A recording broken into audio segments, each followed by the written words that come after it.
Welcome back to Learn Responsive Design on Codecademy. We're in the Media Query section. This is Lesson 7, Breakpoints. And it says, we know how to use media queries to apply CSS rules based on screen size and resolution. But how do we determine what queries to set? The points at which media queries are set are called breakpoints. Breakpoints are the screen sizes at which your web page does not appear properly. For example, if we want to target tablets that are in landscape orientation, we can create the following breakpoint. So min width 768 and max width 1024 and orientation landscape. The example above creates a screen size range, the size of a tablet in landscape mode, and also identifies the orientation. However, setting breakpoints for every device imaginable would be incredibly difficult because there are many devices of differing shapes and sizes. In addition, new devices are released with new screen sizes each year. Rather than set breakpoints based on specific devices, the best practice is to resize your browser to view where the website naturally breaks based on its content.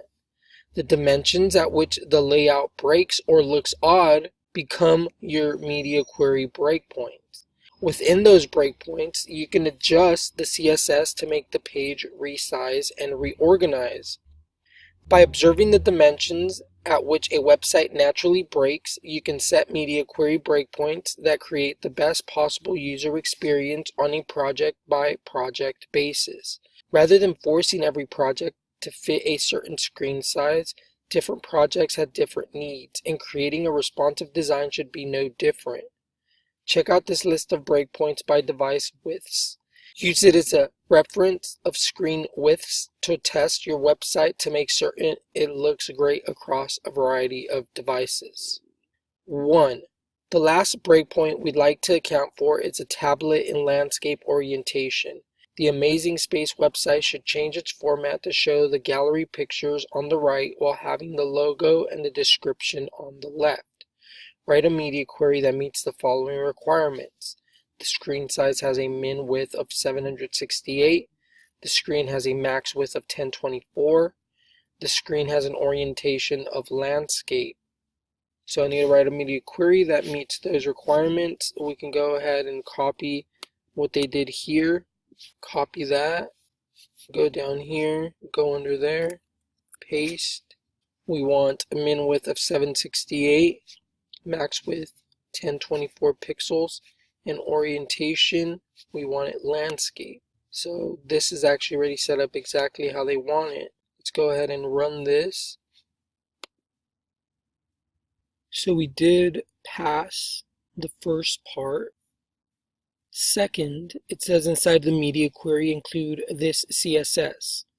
So if we go down here, we want to go inside our CSS rule, and they want us to give the class page title and page description. We want that to flow left and a width of 20em. Then we also want to target the class page description and give that text align left. Let's go ahead and try to run this. So we did spell float wrong. Add that A. Run again. So now we can see that we did pass and we did go ahead and add that breakpoint. So the main thing to take away from this lesson is that it allows us to create a screen size that ranges the size of a tablet in landscape mode, but also identifies the orientation. So you can create a range of size and also add whether or not the device is in orientation or portrait to then apply the rule you want. So that was breakpoints on Codecademy's Learn Responsive Design course. See you guys on the next lesson.